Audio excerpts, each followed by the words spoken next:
ಸ್ಪರ್ಧೆಯನ್ನು ಕೊಟ್ಟಂತೆ ಏನಿದೆ, ನಿಮ್ಮಗಳ ಪ್ರೀತಿ ವಿಶ್ವಾಸಕ್ಕೆ ಮಣಿದು ಇವತ್ತು ಭಾರತೀಯ ಜನತಾ ಪಕ್ಷ ಮತ್ತು ಜಾತ್ಯತೀತ ಜನತಾದಳದ ಅಭ್ಯರ್ಥಿಯಾಗಿ ಏನು ಸ್ಪರ್ಧೆ ಮಾಡಿದ್ದೇನೆ, ಇವತ್ತಿನ ದಿನ ಮಳವಳ್ಳಿಯಲ್ಲಿ ನನಗೆ ಪ್ರಥಮವಾಗಿ ರಾಜಕೀಯವಾಗಿ ಜನ್ಮ ಕೊಟ್ಟಂತ ಮತ್ತೊಂದು ತಾಲೂಕೇನಿದ್ರೆ ಅದು ಮಳವಳ್ಳಿ ಅಂತಕ್ಕಂಥದ್ದನ್ನು ನಾನು ಮರೆಯಲಿಕ್ಕೆ ಸಾಧ್ಯ ಇಲ್ಲ. 1996ನೇ ಇಸ್ವಿಯಲ್ಲಿ ದೇವೇಗೌಡರು ಮುಖ್ಯಮಂತ್ರಿಗಳಾಗಿ ಅಧಿಕಾರವನ್ನು ಸ್ವೀಕರಿಸಿದಂಥ ಸಂದರ್ಭ, ಅವತ್ತು ಈ ಮಳವಳ್ಳಿ ವಿಧಾನಸಭಾ ಕ್ಷೇತ್ರ ಕನಕಪುರದ ಲೋಕಸಭಾ ಕ್ಷೇತ್ರಕ್ಕೆ ಸೇರಿದಂಥದ್ದೇನಿತ್ತು. ಅವತ್ತಿನ ಚುನಾವಣೆಯಲ್ಲಿ ನಾನು ಅಭ್ಯರ್ಥಿಯಾಗಿ ಸ್ಪರ್ಧೆ ಮಾಡಿದಾಗ ಮಳವಳ್ಳಿಯ ನನ್ನ ತಂದೆ ತಾಯಂದಿರು, ಹಲವಾರು ಯುವಕ ಸ್ನೇಹಿತರು ಸುಮಾರು 10,000ಕ್ಕೂ ಹೆಚ್ಚಿನ ಬಹುಮತವನ್ನು ಕೊಟ್ಟಂಥದ್ದು ನಾನು ಈ 28 ವರ್ಷಗಳ ನಂತರವೂ ನನ್ನ ಹೃದಯದಲ್ಲಿ ಇಟ್ಕೊಂಡಿದ್ದೇನೆ. ಆ ಗೌರವವನ್ನು ಅಂತಕ್ಕಂಥದ್ದನ್ನು ಪ್ರಥಮವಾಗಿ ನಿಮ್ಮ ಮುಂದೆ ನಾನು ಹೇಳಲಿಕ್ಕೆ ಬಯಸ್ತಾ ಇದ್ದೇನೆ. ಇವತ್ತಿನ ಈ ಒಂದು ಚುನಾವಣಾ ಪ್ರಚಾರ ಸಭೆಯಲ್ಲಿ ಭಾರತೀಯ ಜನತಾ ಪಕ್ಷದ ರಾಜ್ಯ ಘಟಕದ ಅಧ್ಯಕ್ಷರು, ನಮ್ಮ ರಾಜ್ಯದ ಹಿರಿಯ ನಾಯಕರು, ಮಾಜಿ ಮುಖ್ಯಮಂತ್ರಿಗಳು ಆಗಿರ್ತಕ್ಕಂಥ ಹಾಗೂ ಮಂಡ್ಯ ಜಿಲ್ಲೆಯವರೇ ಆಗಿರ್ತಕ್ಕಂಥ ಯಡಿಯೂರಪ್ಪನವರ ಪುತ್ರರು ಅತ್ಯಂತ ಕ್ರಿಯಾಶೀಲತೆಯಿಂದ ರಾಜ್ಯದಾದ್ಯಂತ ಇವತ್ತು ಭಾರತೀಯ ಜನತಾ ಪಕ್ಷದ ಸಂಘಟನೆಯನ್ನು ಯಶಸ್ವಿಯಾಗಿ ನಿರ್ವಹಿಸ್ತಾ ಇರ್ತಕ್ಕಂಥ ಆತ್ಮೀಯ ಸ್ನೇಹಿತರಾಗಿರ್ತಕ್ಕಂಥ ವಿಜಯೇಂದ್ರ ಅವರು, ನಮ್ಮ ಪಕ್ಷದ ಹಿರಿಯ ನಾಯಕರಾಗಿರ್ತಕ್ಕಂಥ ಮಾಜಿ ಮಂತ್ರಿಗಳು ಆಗಿರ್ತಕ್ಕಂಥ ಜಿಟಿ ದೇವೇಗೌಡರು, ಮತ್ತೊಬ್ಬ ಮಾಜಿ ಸಚಿವರು ಹಿರಿಯರು ಆಗಿರ್ತಕ್ಕಂಥ ಸನ್ಮಾನ್ಯ ವಿಶ್ವನಾಥ್ ಅವರು, ಪುಟ್ಟರಾಜು ಅವರು, ಎರಡೂ ಪಕ್ಷಗಳ ನಮ್ಮ ಕಳೆದ ಚುನಾವಣೆಯಲ್ಲಿ ಬಿಜೆಪಿ ಅಭ್ಯರ್ಥಿಯಾದಂಥ ಮುನಿರಾಜು ಅವರು ಹಾಗೂ ನಮ್ಮ ಪಕ್ಷದ ಅಭ್ಯರ್ಥಿಯಾದಂಥ ಮಾಜಿ ಶಾಸಕರು ಆಗಿರ್ತಕ್ಕಂಥ ಡಾಕ್ಟರ್ ಅನ್ನದಾನಿ ಅವರು, ಎರಡೂ ಪಕ್ಷಗಳ ಜಿಲ್ಲಾ ಘಟಕದ ಅಧ್ಯಕ್ಷರು ಮತ್ತು ಹಲವಾರು ಪದಾಧಿಕಾರಿಗಳು ಈ ಸಭೆಯಲ್ಲಿ ಏನಿದ್ದಾರೆ. ಸಮಯದ ಅಭಾವ, ಎಲ್ಲರ ಹೆಸರನ್ನ ನಾನು ಈ ಸಂದರ್ಭದಲ್ಲಿ ಹೇಳಲಿಕ್ಕೆ ಹೋಗದೆ ದಯವಿಟ್ಟು ಎಲ್ಲರಲ್ಲಿ ಕ್ಷಮೆ ಕೋರ್ತೇನೆ. ಈಗಾಗಲೇ ಸುಮಾರು 3.5 ಗಂಟೆಗಳ ಕಾಲದಿಂದ ಈ ಒಂದು ಮೈದಾನದಲ್ಲಿ, ಈ ಒಂದು ಉರಿ ಬಿಸಿಲಿನಲ್ಲೂ ಸಹ ಈ ಒಂದು ಕಾರ್ಯಕ್ರಮದಲ್ಲಿ ಭಾಗವಹಿಸಿರ್ತಕ್ಕಂಥ ಎಲ್ಲ ನನ್ನ ತಂದೆ ತಾಯಂದಿರು ಈ ಒಂದು ಸಭೆಯಲ್ಲಿ ಭಾಗವಹಿಸಿ ಇವತ್ತು ನನಗೆ ಏನೋ ಒಂದು ಬೆಂಬಲವನ್ನು, ಆಶೀರ್ವಾದವನ್ನು ಮಾಡಲಿಕ್ಕೆ ಬಂದಿದ್ದೀರಿ. ಪ್ರಥಮವಾಗಿ ನಿಮ್ಮೆಲ್ಲರಿಗೆ ನನ್ನ ಗೌರವಪೂರ್ವಕವಾದಂಥ ವಂದನೆಗಳನ್ನು ಸಲ್ಲಿಸಲಿಕ್ಕೆ ಬಯಸ್ತಾ ಇದ್ದೇನೆ. ನಮ್ಮ ಭಾರತೀಯ ಜನತಾ ಪಕ್ಷದ ಅಧ್ಯಕ್ಷರು ವಿಜಯೇಂದ್ರ ಅವರು ಸುದೀರ್ಘವಾಗಿ ಹಲವಾರು ವಿಷಯಗಳನ್ನು ಪ್ರಸ್ತಾಪ ಮಾಡಿದ್ದಾರೆ. ನಾನು ಒಂದೆರಡು ವಿಷಯಗಳನ್ನು ಸೂಕ್ಷ್ಮವಾಗಿ ಇವತ್ತು ಸಭೆಯಲ್ಲಿ ನಿಮ್ಮ ಮುಂದೆ ನನ್ನ ಭಾವನೆಗಳನ್ನು ವ್ಯಕ್ತಪಡಿಸಲಿಕ್ಕೆ ಪ್ರಯತ್ನ ಪಡ್ತೇನೆ. ಇವತ್ತು ರಾಜ್ಯದಲ್ಲಿ ಕಾಂಗ್ರೆಸ್ ಸರ್ಕಾರ ಅಧಿಕಾರಕ್ಕೆ ಬಂದ ನಂತರ ನಿರಂತರವಾದಂತಹ ಬರಗಾಲವನ್ನು ನಾವು ಕಾಣ್ತಾ ಇದ್ದೇವೆ. ಯಾವೊಂದು ಬರಗಾಲದಿಂದ ನಮ್ಮ ಗ್ರಾಮೀಣ ಪ್ರದೇಶದ ನಮ್ಮ ರೈತ ಬಂಧುಗಳು ಸಂಕಷ್ಟಕ್ಕೆ ಒಳಗಾಗಿದ್ದೀರಿ. ಇವತ್ತು ಪ್ರಥಮ ಬಾರಿಗೆ ನಮ್ಮ ರಾಜ್ಯದಲ್ಲಿ ವಿಶೇಷವಾಗಿ ಹಸಿರು ನಾಡು, ಸಕ್ಕರೆಯ ನಾಡು ಅಂತಕ್ಕಂಥ ಮಂಡ್ಯ ಜಿಲ್ಲೆಯಲ್ಲಿ ಸುಮಾರು 98 ಅಡಿ ಕೃಷ್ಣರಾಜ ಸಾಗರದ ಜಲಾಶಯದಲ್ಲಿ ನೀರಿದ್ದಾಗ ಈಗಿನ ಕಾಂಗ್ರೆಸ್ ಸರ್ಕಾರ ಮಂಡ್ಯ ಜಿಲ್ಲೆಯ ನನ್ನ ರೈತ ಬಂಧುಗಳಿಗೆ ಈ ಬಾರಿ ಯಾರು ಭತ್ತವನ್ನು ನಾಟಿ ಮಾಡಬೇಡಿ, ಕಬ್ಬನ್ನು ನಾಟಿ ಮಾಡಬೇಡಿ ಹೊಸದಾಗಿ ಅಂತ ಹೇಳಿ ಏನಾದರೂ ಒಂದು ಯಾವುದಾದ್ರು ಸರ್ಕಾರ ಸೂಚನೆ ಕೊಟ್ಟಂತದ್ದಿದ್ರೆ ಸ್ವಾತಂತ್ರ್ಯ ಬಂದ 77 ವರ್ಷದಲ್ಲಿ ಈಗಿನ ಕಾಂಗ್ರೆಸ್ ಸರ್ಕಾರ ಇದು ಮಂಡ್ಯ ಜಿಲ್ಲೆಯ ಜನತೆಗೆ ಯಾವ ಒಂದು ರೈತ ಬಂಧುಗಳಿಗೆ ಈ ಸರ್ಕಾರ ಇವತ್ತು ಅನ್ಯಾಯ ಮಾಡಿದ್ದಾರೆ ಅಂತಕ್ಕಂಥದ್ದನ್ನ ತಾವುಗಳು ಈ ಸಂದರ್ಭದಲ್ಲಿ ಅರ್ಥ ಮಾಡ್ಕೋಬೇಕು ಅನ್ನೋದನ್ನ ಹೇಳಲಿಕ್ಕೆ ಬಯಸ್ತಾ ಇದ್ದೇನೆ.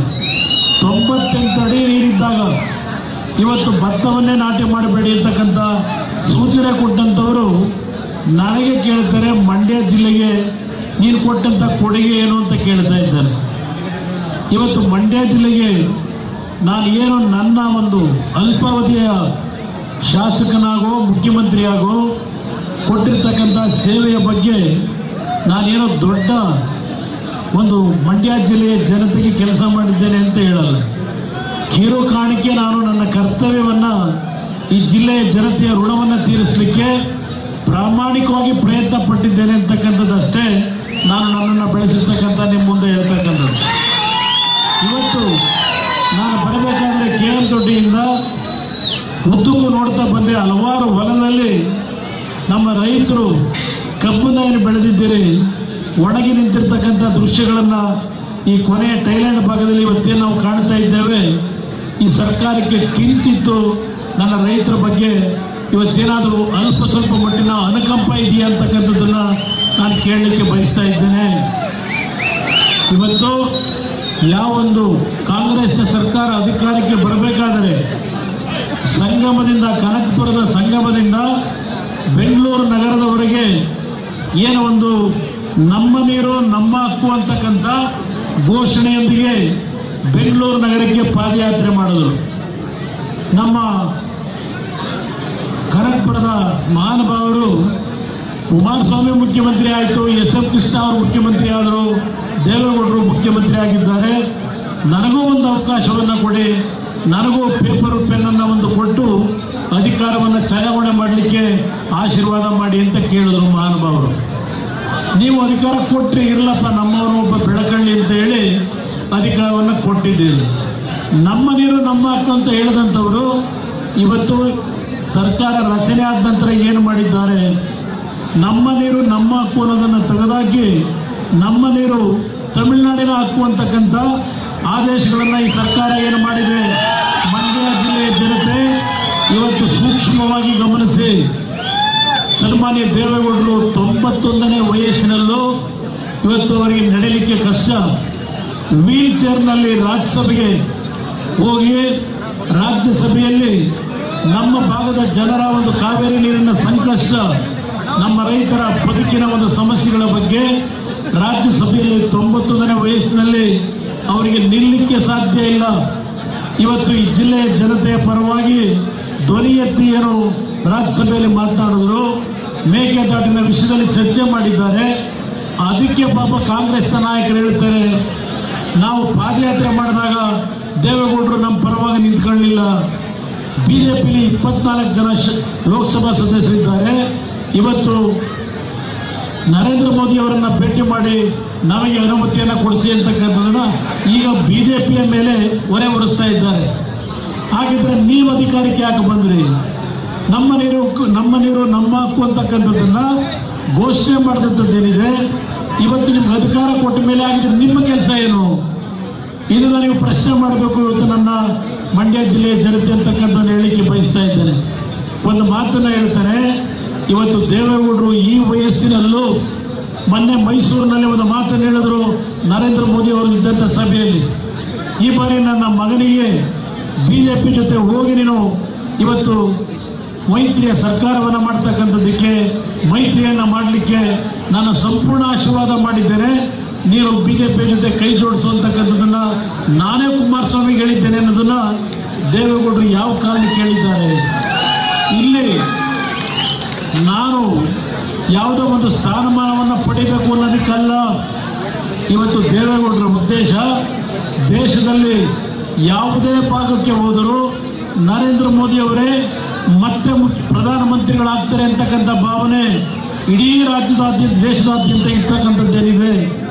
ಇವತ್ತು ದೇವೇಗೌಡರು ಈ ಒಪ್ಪಿಗೆಯನ್ನು ನನಗೆ ಕೊಟ್ಟಿರ್ತಕ್ಕಂಥದ್ದು ನಮ್ಮ ಕಾವೇರಿ ಭಾಗದ ನೀರನ್ನ ಪ್ರಮುಖವಾಗಿ ನಮ್ಮ ಮಂಡ್ಯ ಜಿಲ್ಲೆಯ ಜನತೆ ಈ ಒಂದು ಬರಗಾಲದ ಸಂದರ್ಭದಲ್ಲಿ ನೀವು ಪಡ್ತಕ್ಕಂಥ ಒಂದು ನೋವನ್ನು 60 ವರ್ಷಗಳಿಂದ ದೇವೇಗೌಡರನ್ನು ಗಮನಿಸಿದ್ದಾರೆ.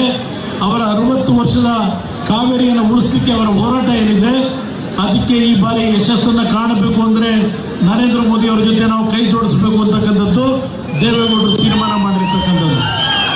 ನಾನು ಈ ಬಾರಿ ಚುನಾವಣೆ ನಿಲ್ಲಬಾರದು ಅಂತ ಇದ್ದವರು ಮಂಡ್ಯ ಜಿಲ್ಲೆಯ ಜನತೆಗೆ ಹೇಳಲಿಕ್ಕೆ ಬಯಸ್ತೇನೆ, ದಯವಿಟ್ಟು ನನ್ನ ಬಗ್ಗೆ ಯಾವುದೇ ರೀತಿಯ ಅನುಮಾನಗಳನ್ನು ಇಟ್ಟುಕೋಬೇಡಿ. ನಾನು ಈ ಬಾರಿ ಚುನಾವಣೆ ನಿಲ್ಲಬಾರದು ಅಂತ ಇದ್ದವು, ಯಾಕೆಂದ್ರೆ ನನ್ನ ಆರೋಗ್ಯದ ಸಮಸ್ಯೆಗಳಿದ್ರು. ಅಂತಿಮವಾಗಿ ಇವತ್ತು ನಾನು ಮಂಡ್ಯ ಜಿಲ್ಲೆಯಲ್ಲಿ ಚುನಾವಣೆಗೆ ನಿಲ್ತಕ್ಕಂಥ ತೀರ್ಮಾನ ಮಾಡಿದಂಥದ್ದು ಇವತ್ತು ನಿಮ್ಮಗಳ ಒಂದು ಅಭಿಮಾನ ಏನಿದೆ ಅದರ ಜೊತೆಯಲ್ಲಿ ಈ ಭಾಗದ ಹಲವಾರು ಸಮಸ್ಯೆಗಳಿದ್ದಾವೆ. ಆ ಸಮಸ್ಯೆಗಳಿಗೆ ಪರಿಹಾರವನ್ನ ಕೇಂದ್ರ ಸರ್ಕಾರದಲ್ಲಿ ತರೋದ್ರ ಮುಖಾಂತರ ದೇವೇಗೌಡರ ಒಂದು 60 ವರ್ಷದ ರಾಜಕೀಯ ಜೀವನದಲ್ಲಿ ಈ ಜಿಲ್ಲೆಯ ಜನತೆ ನೀವೇನು ಆಶೀರ್ವಾದ ಮಾಡಿದ್ದೀರಿ, ಅವರ ಕಷ್ಟ ಸುಖ, ಅವರ ರಾಜಕೀಯದ ಸೋಲು ಗೆಲುವಿನಲ್ಲಿ ಬಹುಶಃ ಈ ರಾಜ್ಯದಲ್ಲಿ ಪ್ರಥಮ ಸ್ಥಾನದಲ್ಲಿ ಮಂಡ್ಯ ಜಿಲ್ಲೆಯ ಜನತೆ ದೇವೇಗೌಡರ ಹೋರಾಟಕ್ಕೆ ಬೆಂಬಲ ಕೊಟ್ಟು ಅವರ ಕಷ್ಟ ಸುಖದಲ್ಲಿ ಅವರಿಗೆ ಚೈತನ್ಯ ಕೊಟ್ಟಿರ್ತಕ್ಕಂಥವರು ಈ ಜಿಲ್ಲೆಯ ನನ್ನ ತಂದೆ ತಾಯಿಗಳು ಅಂತಕ್ಕಂಥದ್ದನ್ನು ನಾವು ಮರೆಯಲಿಕ್ಕೆ ಸಾಧ್ಯ ಇಲ್ಲ. ದೇವೇಗೌಡರ ಹೋರಾಟ 1962ನೇ ಇಸ್ವಿಯಿಂದ ಪ್ರಾರಂಭ ಆಗಿರ್ತಕ್ಕಂಥದ್ದು ಕಾವೇರಿ ನೀರಿನ ವಿಷಯದಲ್ಲಿ. ಖಾಸಗಿ ನಿರ್ಣಯವನ್ನು ಮಂಡನೆ ಮಾಡಿದಂತಹ ದಿನಗಳೇನಿದ್ದಾವೆ, ಈಗಿನ ಯುವಕರಿಗೆ ಆ ವಿಷಯಗಳು ಗೊತ್ತಿಲ್ಲ. ಅಲ್ಲಿಂದ ಅವ್ರ ಹೋರಾಟ ಏನಿದೆ, ಇವತ್ತು ಮೇಕೆದಾಟನ್ನ ಇವತ್ತು ಅಲ್ಲಿ ರಿಸರ್ವಾಯರ್ನ ಕಟ್ಟಲಿಕ್ಕೆ ಯಾವುದೇ ರೀತಿಯ ಸಮಸ್ಯೆ ಇಲ್ಲ. ಒಂದು ಮೇಕೆದಾಟಿನ ಹತ್ರ ರಿಸರ್ವಾಯರ್ನ ಕಟ್ಟತಕ್ಕಂಥ ವಿಷಯದಲ್ಲಿ ಜಲಾಶಯವನ್ನ ನಾನು ಈ ಒಂದು ವೇದಿಕೆ ಮುಖಾಂತರ ಹೇಳ್ತಾ ಇದ್ದೇನೆ, ಮುಂದಿನ 5 ವರ್ಷದ ಒಳಗೆ ನಿಮ್ಮ ಆಶೀರ್ವಾದ ಬಲದಿಂದ, ಮಂಡ್ಯ ಜಿಲ್ಲೆಯ ಜನತೆ ಆಶೀರ್ವಾದ ಬಲದಿಂದ ಈ ಮೇಕೆದಾಟಿಗೆ ಶಂಕುಸ್ಥಾಪನೆಯನ್ನು ನೆರವೇರಿಸತಕ್ಕಂಥದ್ರಲ್ಲಿ ನಾನು ನಿಮ್ಮ ಪರವಾಗಿ ಮುಂದೆ ಇದ್ದರೆ, ಅದರ ಯಶಸ್ಸನ್ನು ಕಾಣದೇ ಇದ್ದರೆ ಇವತ್ತು ನಿರ್ಗಮಿಸ್ತಕ್ಕಂಥ ಸವಾಲನ್ನು ಸ್ವೀಕಾರ ಮಾಡ್ತಾ ಇದ್ದೇನೆ. ಒಂದು ಬಿಜೆಪಿ ಮತ್ತು ಜೆಡಿಎಸ್ನ ಮೈತ್ರಿ ಇವತ್ತು ಈ ಒಂದು ನೀರಾವರಿಯ ಸಮಸ್ಯೆಗಳನ್ನ ಬಗೆಹರಿಸ್ತಕ್ಕಂಥದ್ದು, ಇದನ್ನ ನಿಮ್ಮ ಮುಂದೆ ಪ್ರಥಮವಾಗಿ ಹೇಳ್ತಾ ಇದ್ದೇನೆ. ಅದಷ್ಟೇ ಅಲ್ಲ, ಕುಮಾರಸ್ವಾಮಿ ಏನು ಮಾಡಿದ ಮಂಡ್ಯ ಜಿಲ್ಲೆಗೆ ಅಂತ ಕೇಳ್ತಾರೆ. ಇದೇ ಕಾಂಗ್ರೆಸ್ ಸರ್ಕಾರ ಅಧಿಕಾರದಲ್ಲಿದ್ದಾಗ ಈ ರಾಜ್ಯದಲ್ಲಿ ಪ್ರಥಮ ಒಬ್ಬ ಆತ್ಮಹತ್ಯೆ ಮಾಡ್ಕೊಂಡಂತ ರೈತ, ಯಾವೊಂದು ಕಬ್ಬಿನ ಗದ್ದೆಗೆ ಬೆಂಕಿ ಇಟ್ಟು ಮಂಡ್ಯ ಜಿಲ್ಲೆಯಲ್ಲಿ ಆತ್ಮಹತ್ಯೆಯನ್ನು ಮಾಡ್ಕೊಂಡಂತ ರೈತನ ಒಂದು ಕುಟುಂಬಕ್ಕೆ ಮೊದಲನೆಯ ಸಾಂತ್ವನ ಹೇಳಿದವರು ಸನ್ಮಾನ್ಯ ದೇವೇಗೌಡರು. ಅವರು ಬೆಂಗಳೂರಿಂದ ಬಂದು ರೈತರ ಪರವಾಗಿ ಧ್ವನಿ ಎತ್ತುವಂತ ಕೆಲಸವನ್ನು ಮಾಡಿದ್ದಾರೆ. ಅದಷ್ಟೇ ಅಲ್ಲ, ಸುಮಾರು 200 ರೈತರು ಕಾಂಗ್ರೆಸ್ ಸರ್ಕಾರದಲ್ಲಿ ಮಂಡ್ಯ ಜಿಲ್ಲೆ 1ರಲ್ಲೇ ಆತ್ಮಹತ್ಯೆ ಮಾಡ್ಕೊಂಡಾಗ ಆ ಜನತೆಯ ರೈತರ ಒಂದು ಆತ್ಮಸ್ಥೈರ್ಯವನ್ನ ತುಂಬತಕ್ಕಂಥ ಕೆಲಸವನ್ನ ಯಾರಾದರೂ ಒಬ್ಬ ರಾಜಕಾರಣಿ ಪ್ರಾಮಾಣಿಕವಾಗಿ ಆ ಕುಟುಂಬಗಳಿಗೆ ಭೇಟಿ ಕೊಟ್ಟು ಆ ಕುಟುಂಬಕ್ಕೆ ಆರ್ಥಿಕ ನೆರವನ್ನು ಕೊಟ್ಟಿದ್ರೆ, ನೀವು ಬೆಳೆಸಿರ್ತಕ್ಕಂಥ ನಿಮ್ಮ ಕುಟುಂಬದ ಅಣ್ಣನೋ ತಮ್ಮನಾಗಿ ನಾನೇನಿದ್ದೇನೆ, 200 ಕುಟುಂಬಗಳಿಗೆ ಭೇಟಿ ಕೊಟ್ಟು ನನ್ನ ಕೈಲಾದ ಮಟ್ಟಿಗೆ ಆರ್ಥಿಕ ನೆರವನ್ನು ಕೊಟ್ಟಂತ ಒಬ್ಬ ವ್ಯಕ್ತಿ ಇದ್ರೆ ನೀವು ಬೆಳೆಸಿರ್ತಕ್ಕಂಥ ಕುಮಾರಣ್ಣ ಅಂತಕ್ಕಂಥದ್ದನ್ನ ಈ ಸಂದರ್ಭದಲ್ಲಿ ಗಮನಿಸಬೇಕು. ನನ್ನನ್ನು ಕೇಳ್ತಾರೆ ಏನ್ ಮಾಡಿದ್ಯಾ ಅಂತೇಳಿ. 14 ತಿಂಗಳಿಗೆ ನನ್ನನ್ನು ತೆಗೆದ್ರು, ನಾನೇನು ತಪ್ಪು ಮಾಡಿದ್ದೆ ಅಂತ ತೆಗೆದ್ರು. ಮೊನ್ನೆ ಸಿದ್ದರಾಮಯ್ಯ ಅವರು ಹೇಳ್ತಾರೆ, ಮೈಸೂರಿನಲ್ಲಿ ದೇವೇಗೌಡರನ್ನ ಪ್ರಧಾನಮಂತ್ರಿ ಮಾಡಿದ್ದು ಕಾಂಗ್ರೆಸ್ ಪಕ್ಷ ಅಂತ ಹೇಳ್ತಾರೆ. ನಾನು ಅವ್ರನ್ನ ಕೇಳಲಿಕ್ಕೆ ಬಯಸ್ತೇನೆ, ಕಾಂಗ್ರೆಸ್ ಪಕ್ಷಕ್ಕಿಂತ ಹೆಚ್ಚಾಗಿ ಅವತ್ತೇನು ಕಾಂಗ್ರೆಸ್ ಪಕ್ಷವನ್ನು ಜನತೆ ತಿರಸ್ಕಾರ ಮಾಡಿದ್ರು, ದೇಶದಲ್ಲಿ ಸುಮಾರು 20-25 ಪಕ್ಷಗಳು ಸೇರಿ 197 ಸ್ಥಾನ ಏನು ಗೆದ್ದಿದ್ರು, ಅವರು ದೇವೇಗೌಡರನ್ನ ಗುರುತಿಸಿದ್ದು ಅವರು ಪ್ರಧಾನಮಂತ್ರಿ ಆಗಬೇಕು ಅಂತ ಹೇಳಿ. ನಾವು ಬೆಂಬಲ ಕೊಟ್ಟು ಪ್ರಧಾನಮಂತ್ರಿ ಮಾಡಿದ್ದೇವೆ ಅಂತೀರಿ, ಆದ್ರೆ ದೇವೇಗೌಡರನ್ನ ಪ್ರಧಾನಮಂತ್ರಿ ಸ್ಥಾನದಿಂದ ಇಳಿಸಿದವರು ಯಾರು? ಸಿದ್ದರಾಮಯ್ಯನವರೇ, ಇದೇ ಕಾಂಗ್ರೆಸ್ ಪಕ್ಷ ಅಲ್ಲವೇ? ಯಾವ ಕಾರಣಕ್ಕೆ ಏನು ತಪ್ಪು ಮಾಡದೆ ದೇಶದಲ್ಲಿ ಪ್ರಾಮಾಣಿಕ ಒಬ್ಬ ರೈತನ ಮಗ ಈ ದೇಶದ ಅಭಿವೃದ್ಧಿಗೆ ಕೆಲಸವನ್ನು ನಡೆಸಿದ್ರು, ಅಂತ ಒಬ್ಬ ಕನ್ನಡಿಗ, ಅಂತ ಒಬ್ಬ ರೈತನ ಮಗನ ಪ್ರಧಾನಮಂತ್ರಿಯಿಂದ ಸ್ಥಾನದಿಂದ ತೆಗೆದಂತವರು ಇದೇ ಕಾಂಗ್ರೆಸ್ನವರು ಅನ್ನೋದನ್ನ ನಮ್ಮ ಜನತೆ ಮರಿಬೇಡಿ ಅಂತಕ್ಕಂಥ ಹೇಳಿಕೆ ಬಯಸ್ತಾ ಇದ್ದೇನೆ. ನನಗೆ ಯಾವೊಂದು ಮುಖ್ಯಮಂತ್ರಿ ಸ್ಥಾನದ ಬೆಂಬಲ ಕೊಟ್ಟು ಅಂತ ಹೇಳ್ತಾರೆ 2018, ನಾನೇನು ಅವ್ರ ಮನೆ ಬಾಗಿಲಿಗೆ ಹೋದವನಲ್ಲ. ದೇವೇಗೌಡರು ಅವತ್ತೂ ಹೇಳಿದ್ರು, ಕಾಂಗ್ರೆಸ್ ನಾಯಕರು ಬಂದಾಗ ನನ್ನ ಮಗನ ಆರೋಗ್ಯ ಚೆನ್ನಾಗಿಲ್ಲ, ಮಲ್ಲಿಕಾರ್ಜುನ್ ಖರ್ಗೆ ಅವರನ್ನ ನೀವು ಮುಖ್ಯಮಂತ್ರಿ ಮಾಡಿದ್ರು ಮಾಡ್ಕೊಳ್ಳಿ ಅಂತಕ್ಕಂಥ ಮಾತು ಹೇಳಿದ್ರು. ಇವತ್ತು ದಲಿತರ ಬಗ್ಗೆ ಕಣ್ಣೀರು ಸುರಿಸ್ತಕ್ಕಂಥ, ದಲಿತರ ಬಗ್ಗೆ ಅನುಕಂಪ ವ್ಯಕ್ತಪಡಿಸ್ತಕ್ಕಂಥ ಈಗಿನ ಕಾಂಗ್ರೆಸ್ ಸರ್ಕಾರ ಮಲ್ಲಿಕಾರ್ಜುನ್ ಖರ್ಗೆ ಅವರನ್ನ ಮುಖ್ಯಮಂತ್ರಿ ಮಾಡಿದ ಅಂತ ದೇವೇಗೌಡರು ಆ ಸಂದರ್ಭದಲ್ಲಿ ಸಲಹೆ ಕೊಟ್ಟಾಗ ಯಾತಕ್ಕೆ ತಿರಸ್ಕಾರ ಮಾಡಿದ್ರು? ನಾನು ಕೇಳಲಿಕ್ಕೆ ಬಯಸ್ತೇನೆ ಕಾಂಗ್ರೆಸ್ನ ನಾಯಕರುಗಳಿಗೆ. ಅದಷ್ಟೇ ಅಲ್ಲ, ಇವತ್ತು ಯಾವ ಒಂದು ಸಂವಿಧಾನವನ್ನ ಬಿಜೆಪಿಯ ಪಕ್ಷ 400 ಸ್ಥಾನಗಳನ್ನು ಗೆದ್ದರೆ ಡಾಕ್ಟರ್ ಬಾಬಾ ಸಾಹೇಬ್ ಅಂಬೇಡ್ಕರ್ ಅವರು ರಚನೆ ಮಾಡಿರ್ತಕ್ಕಂಥ ಸಂವಿಧಾನವನ್ನ ರದ್ದು ಮಾಡ್ತಾರೆ ಬಿಜೆಪಿಯವರು ಅಂತ ಹೇಳಿ ತಮಟೆ ಹೊಡ್ಕೊಂಡು ಹೊರಟಿದ್ದಾರೆ ದಲಿತ ಕಾಲೋನಿಗಳಿಗೆ. ನಾನು ಇವತ್ತು ಈ ಕಾಂಗ್ರೆಸ್ ನಾಯಕರುಗಳನ್ನ ಕೇಳ್ತೇನೆ, ಯಾವ ಡಾಕ್ಟರ್ ಬಾಬಾ ಸಾಹೇಬ್ ಅಂಬೇಡ್ಕರ್ ಅವರನ್ನ ವೆಸ್ಟ್ ಬೆಂಗಾಲ್ನಲ್ಲಿ ಆಯ್ಕೆ ಮಾಡ್ತಾರೆ, ಅವರನ್ನ ಲೋಕಸಭೆಗೆ ಆಯ್ಕೆ ಮಾಡಿ ಕಳಿಸ್ತಾರೆ. ನಂತರ ಮಹಾರಾಷ್ಟ್ರದಲ್ಲಿ 2 ಕಡೆ 2 ಬಾರಿ ಚುನಾವಣೆಯಲ್ಲಿ ಯಾರಾದರೂ ಅಂಬೇಡ್ಕರ್ ಅವರನ್ನ ಸೋಲಿಸಿದಂತ ಕೀರ್ತಿ ಇದ್ರೆ ಅದು ಕಾಂಗ್ರೆಸ್ಗೆ ಸೇರಬೇಕು. ಅಂಬೇಡ್ಕರ್ ಅವರನ್ನ ಒಂದು ಚುನಾವಣೆ ಗೆಲ್ಲಕ್ಕೆ ಬಿಡದೆ ಅವರ ಬದುಕನ್ನ ಯಾವ ರೀತಿ ಹಿಂಸೆ ಕೊಟ್ಟಂತವ್ರು ಇದ್ರೆ ಈ ದೇಶದಲ್ಲಿ, ಇವತ್ತು ಇದೇ ಕಾಂಗ್ರೆಸ್ ಪಕ್ಷ. ಈಗ ಅಂಬೇಡ್ಕರ್ ರಚನೆಯ ಸಂವಿಧಾನದ ಬಗ್ಗೆ ಚರ್ಚೆ ಮಾಡ್ತಾ ಇದ್ದಾರೆ. ಒಂದು ಮಾತನ್ನ ಹೇಳ್ತಾನೆ, ದಲಿತ ಸಮಾಜದ ಬಂಧುಗಳಿಗೆ ಈ ದೇಶಕ್ಕೆ ಕೊಟ್ಟಿರ್ತಕ್ಕಂಥ ಸಂವಿಧಾನದ ರಚನೆ ಏನಾಗಿದೆ, ಯಾರೂ ಸಂವಿಧಾನವನ್ನ ಬದಲಾವಣೆ ಮಾಡಲಿಕ್ಕೆ ಸಾಧ್ಯ ಇಲ್ಲ. ಇದನ್ನ ನಮ್ಮ ದಲಿತ ಬಂಧುಗಳು ಅರ್ಥ ಮಾಡ್ಕೊಳ್ಳಿ. ಇವತ್ತು ನರೇಂದ್ರ ಮೋದಿ ಅವರು ಒಬ್ಬ ಹಿಂದುಳಿದ ನಾಯಕ, ಒಬ್ಬ ಹಿಂದುಳಿದ ಸಮಾಜಕ್ಕೆ ಸೇರಿರ್ತಕ್ಕಂಥ ನಾಯಕರು. ಇವರೊಬ್ಬರೇ ಅಲ್ಲ ಹಿಂದುಳಿದವರಿಗೆ ರೆಪ್ರೆಸೆಂಟ್ ಮಾಡ್ತಕ್ಕಂಥವ್ರು. ಇವತ್ತು ನಮ್ಮ ಗಂಗಾ ಮತಸ್ಥರು ಇಲ್ಲಿದ್ದೀರಿ. ಈ ತಾಲೂಕಿನ ಸುಮಾರು 28,000ಕ್ಕೂ ಹೆಚ್ಚಿನ ಗಂಗಾ ಮತಸ್ಥರಿದ್ದೀರಿ. ಗಂಗಾ ಮತಸ್ಥರನ್ನ ಒಂದೊಂದು ಭಾಗದಲ್ಲಿ ಒಂದೊಂದು ರೀತಿಯಲ್ಲಿ ನಾವಿವತ್ತೇನು ಗುರುತಿಸ್ತಾ ಇದ್ದೇವೆ. ಇವತ್ತು ನಮ್ಮ ಕಲಬುರಗಿ ಜಿಲ್ಲೆಗೆ ಹೋದರೆ ಅಲ್ಲಿ ನಾವು ಕೋಳಿ ಸಮಾಜ ಅಂತಕ್ಕಂಥದ್ದನ್ನ ಗಂಗಾ ಮತಸ್ಥರಿಗೆ ಕರೀತೀವಿ.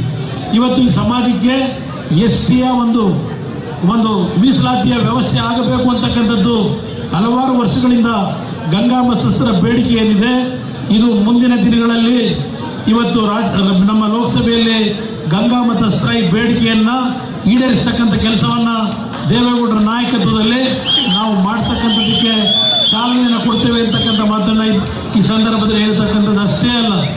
ಇವತ್ತು ಯಾವೊಂದು ಗ್ಯಾರಂಟಿಗಳ ಬಗ್ಗೆ ನನಗೆ ಚರ್ಚೆ ಮಾಡಲ್ಲ, ಪಾಪ ನನ್ನ ಬಗ್ಗೆ ಹೇಳಿದ್ದಾರೆ.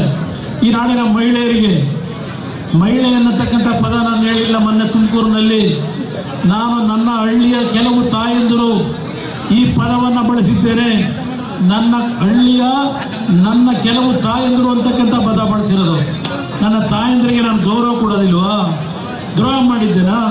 2006 ನಾನು ಈ ರಾಜ್ಯದ ಮುಖ್ಯಮಂತ್ರಿಯಾಗಿ ಯಡಿಯೂರಪ್ಪನ ಜೊತೆ ಕೆಲಸವನ್ನು ನಿರ್ವಹಣೆ ಮಾಡಬೇಕಾದರೆ ಅವತ್ತು ನನ್ನ ಹಳ್ಳಿಯ ತಾಯಂದರೆ ಕುಮಾರಣ್ಣ, ಇವತ್ತು ಯಾವೊಂದು ಸಾರಾಯಿ ಈ ರಾಜ್ಯದಲ್ಲಿ ಮಾರ್ತಾ ಇದ್ದೀರಿ, ಆ ಸಾರಾಯಿ ಕುಡಿದು ನಮ್ಮ ಕುಟುಂಬಗಳು ಹಾಳಾಗ್ತಾ ಇದ್ದಾವೆ, ದಯವಿಟ್ಟು ಸಾರಾಯಿಯನ್ನು ನಿಲ್ಲಿಸಬೇಕು ಅಂತ ಹೇಳಿ ಈ ನಾಡಿನ ನನ್ನ ತಾಯಂದರು ನನ್ನ ಹತ್ರ ಮನವಿ ಕೊಟ್ಟಾಗ ನನ್ನ ತಾಯಂದರಿಗೆ ನಾನು ಗೌರವ ಕೊಡಬೇಕು ಅಂತ ಹೇಳಿ ನನ್ನ ಹತ್ರ ಹಲವಾರು ರೀತಿಯ ಹಣದ ಆಮಿಷಗಳನ್ನು ಒಡ್ಡಿದ್ರು.